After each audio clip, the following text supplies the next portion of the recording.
Hey Yearbook, we're going to try something different today. We're doing a flipped video to get you some notes that you'll need in order to take amazing photos, just like the ones you've seen in last year's yearbook. So you need your note catcher, you need a writing utensil, and it might be helpful to have your yearbook notebook nearby. Hit pause if you need to, and go ahead and grab those things. Okay, so what we're going to focus on today is we're going to run through what are the 10 principles of and for photojournalism. So photojournalists are just like regular journalists. They have the same ethics, they have the same codes that they operate by, but the biggest thing is that their storytelling medium instead of words is primarily images. So let's jump into what the 10 principles are and things for you to start thinking about and memorizing as you start working on photos. So going to your first principle. Number 1 is to get close. Cannot emphasize this enough. When you're getting close, you get clearer subjects.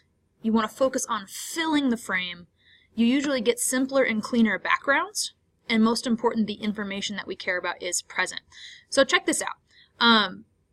Most of the photos that we might take, we might put the person in the middle, they have all this empty space, but not this. Look at how the person in this photo completely fills the frame.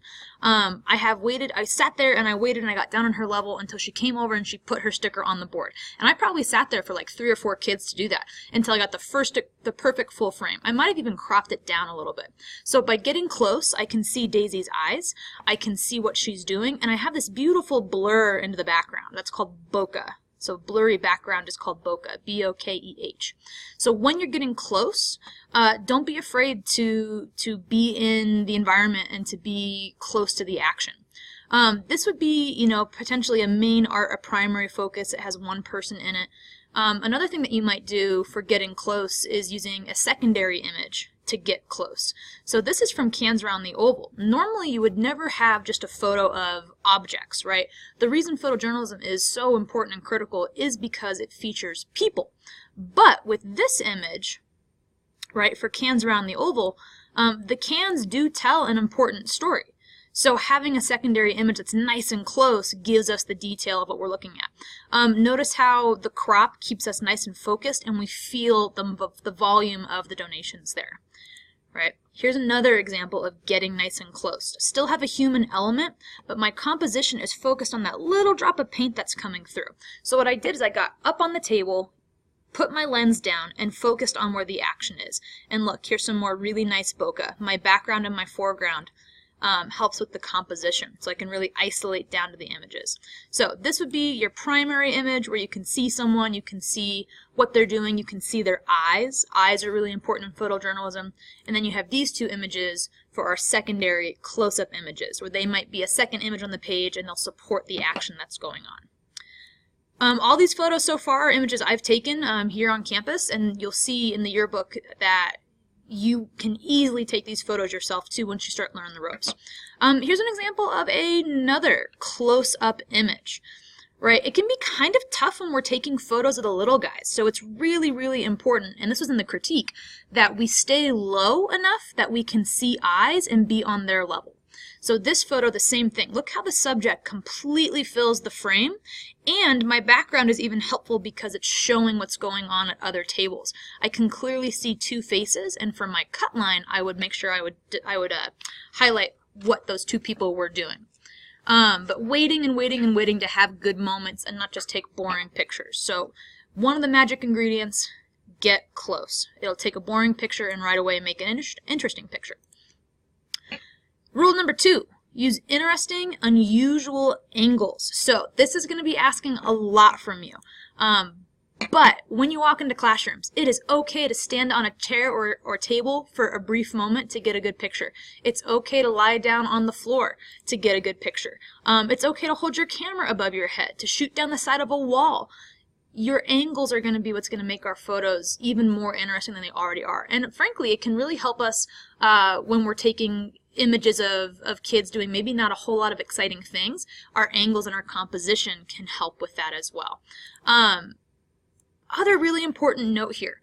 Most of the time we see the world from standing height. So that's about like 5'5" to maybe 6 foot, right? Maybe a little bit shorter, maybe a little bit taller. When we use those extreme angles, when we get low and we get up high, it really changes the way that the world looks. Here's an example of that. So this is another shot from cans around the oval, and you can see what I did here is, number one, I got low, and I used these nice long leading lines to bring into the subject of what the student was doing. It helps that there's those pretty leaves in there too, kind of makes it interesting. So getting low again and getting close to these leading lines helps with those ideas. So it's an unusual angle. This would not be nearly as interesting a picture if I took it from standing. It might even be helpful to draw on your note catcher here the leading lines and how it goes to the subject. This is also a really good example of rule of thirds. Here's another example of unusual angles creating cool lines. So I took this over at the field house at CSU Stadium, and this young man was practicing his jumps for track and field practice. And this beautiful light created a really nice silhouette, so I exposed it a little bit darker than my camera would normally do, and I waited until I kept getting these really nice lines. So those unusual angles create those interesting lines. I had to get really low on the ground too and kind of shoot up towards him since he was jumping. Here's another example of unusual angles. So a guy painting, that's not very interesting usually, right? But looking for your lines, these really big panels, right, with these big X's, and putting him right in the middle creates an interesting composition that we wouldn't normally see. So this is actually breaking a rule of composition. Normally you wouldn't put your subject really small in the middle, even super low in the frame. So this whole thing is the frame. But since I had these cool lights, the cool lines, and he kind of fit perfectly, it creates what we call symmetry.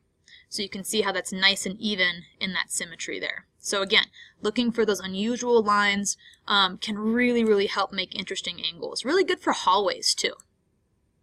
Here's some more interesting lines, right? This is from a buddy of mine. His name's Brandon. Brandon is a master at looking for framing. So he was taking a picture of the skate park and found these really cool bars, and he went outside the skate park and he waited for that cyclist, that BMXer, to ride right in the middle. So framing can create really, really interesting lines. Here's another example of framing. It's a great technique to practice. Another picture from Brandon, right, at cheerleading practice. Here's the coach sitting on the sidelines with their hands on their hips, and we can see the cheerleaders being coached in practice. Creates kind of a sense of looking on and like being there and being a part of the action, but having that tone and that mood of the coach, you know, their eyes watching everything. Here's another example. Really, really easy way to get low. So these guys, I think, were probably in kindergarten, right? Really, really tiny. It's so important to keep an eye on the angle that you're shooting from, especially when you're looking at the tinies, right? Always get low. Get down on your knees. Sit down with them. Don't be afraid to get on that lower angle. All right. Number 3, this is one of the most important things about being a journalist in general. It's never okay to not get someone's name, so you have to always get identification. This is really easy. Practice. Hi, my name is, and I am taking photos for the yearbook. Can I get your name? Can you spell that, please? A lot of the times, we assume that we can spell a name correctly. Ask the person to spell the name for you. Always ask what grade they're in, because you're going to need that information to write a good cut line. So this photo, since I can clearly see all 3 of these people, I would need all 3 of their names and their grades. In this photo, I would need the coach, the one that is in the frame, even though I can't see their face, and definitely probably this cheerleader and this cheerleader. Once you have big groups of people, you don't have to identify everybody. We usually say that you want to identify about, you know, the primary 2 or 3 people in the photo. If you have more than 3 people, you can refer to them as their group. So you could be like Miss Stevens's, you know, English class in 4th hour, that kind of stuff. All right, so this is a great rule. Burn pixels. You've got to make sure that you're taking so many photos that there's no way you could take any more. Then take some more. Right? We live in an age where our film doesn't restrict us in the number of photos we can take. So it's important to take a lot of photos, to try different angles, try standing on the chair, try getting low, walk around the room. The biggest mistake that new photographers make on yearbook is they walk the classroom, they sit right by the door, right? They take maybe 2 or 3 pictures, and then they walk right back out the door. So walk into the room, make a list of the angles and the shots that you want to do before you go to take a shoot. And most importantly, don't just take photos to take photos. Take a lot of photos as a way to encourage yourself to see the scene in new ways, to get creative angles. And I can give you examples for how to do that. So that what I might do when I go on a portrait session is I might make a list of all the different positions or locations that I want to take a picture, right? So I need a picture of them sitting, I need a picture of them by the tree, I need a picture of them in front of the sun so I can get a cool silhouette. Start thinking and planning, just like you would brainstorm in writing, how you would do your photos. So burn pixels, burn those memory cards. This can be really challenging at times, right? We have to go beyond the cliche, and we got props for this in our critique. So most importantly, we all know what a kid sitting at a desk looks like. That's a safe shot, right? We want to try and get something more unique and more interesting. And that goes back to our other rules, especially the angles, especially thinking about what are new ways I can show this story, right? So what do you think? Is a kid sitting at a computer looking very bored cliche, or is it not? It's definitely cliche. Cliche are those things that we see over and over and over again. It's repeated, it's predictable, and one of the big things we were told in our critique is that we want to see more things that are surprising, right? So add that surprising to your notes there too. We want to make sure we get that. So moving on, and yes, this goes from 5 to 8. It's okay. Don't worry about it. I want to save 2 more rules for us to talk about as a whole group. Number 8, focus carefully and stay steady. This is really a killer. When you go out and you take a photo and you think, oh, it's the perfect shot, and you come back and you put it on your computer screen, and what happens? It's totally blurry. I cannot tell you how many times that has happened to me. It's a little bit heartbreaking. Blurry photos can't be published, right? If it's intentionally blurry, like a motion blur, that's different. But most importantly, only sharp and clear images can be published in the final yearbook. So, ways that you can be steady, try leaning against stuff, maybe putting your camera on the desk, using a tree or a wall to position you and steady you. We do have a tripod, so you can borrow the tripod. We have a monopod and a tripod. We can look at that as well. But as soon as you walk into a dark environment or a room that doesn't have a lot of bright light, your camera is going to have to slow the shutter speed down. And when we slow the shutter speed down, it's easier for the images to be blurry. So here's an example of what could have been a really kind of good shot, right? Maybe the photographer had gotten a little bit lower, but it's super blurry. This is not fit for publishing. This one, on the other hand, what do you guys think? Could we publish this one even though it's a little blurry? I mean, the stick is right in our eye. We kind of have some weird background. It doesn't feel very organized. There's some crud here. What could the photographer do instead?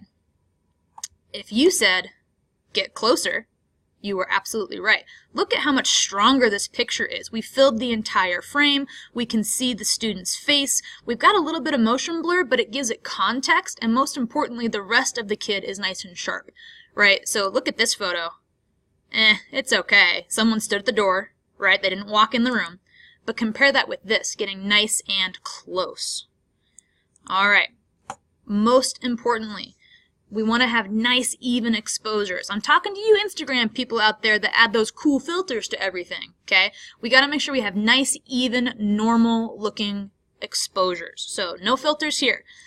When possible, and you're going to learn, you're going to get better and better and better. And the fact is, a lot of failure happens when you first start learning photography. That's okay. You're going to mess up a lot, but every time you mess up, you're going to get better and better and better. So we're going to start learning how to use our manual camera settings. And you have a chance to actually just sit and read the manual. How I got to know my camera one night, I got tired of taking bad photos. I was sitting in my dorm room in college, and I pulled the manual out, and I went page by page and took pictures as I went to learn what I was doing. Sometimes you just got to get tired of failing, and that can help too, right? Always use that as feedback. And then finally, and most importantly, there is nothing that can take the place of pretending or having guts, right? Having the confidence to walk up to strangers and take their photos. Be okay asking their name. Most importantly, be kind and approachable, but it's okay to be bold, right? You can fake this until you make it, right? If you are comfortable and you are chill about it, the people you're talking to will be chill about it. If you kind of get weird about it or kind of like super nervous, they're going to think it's weird, right? So fake it till you make it and have guts to do this. So what I want you to do now is you can go back and review any of these photos, talk with the people at your table about how you might break those cliches, and be prepared to show me your note catcher. So adding those ideas and those tips and tricks from this video. Great focus, excited to see what you can do. And that's it.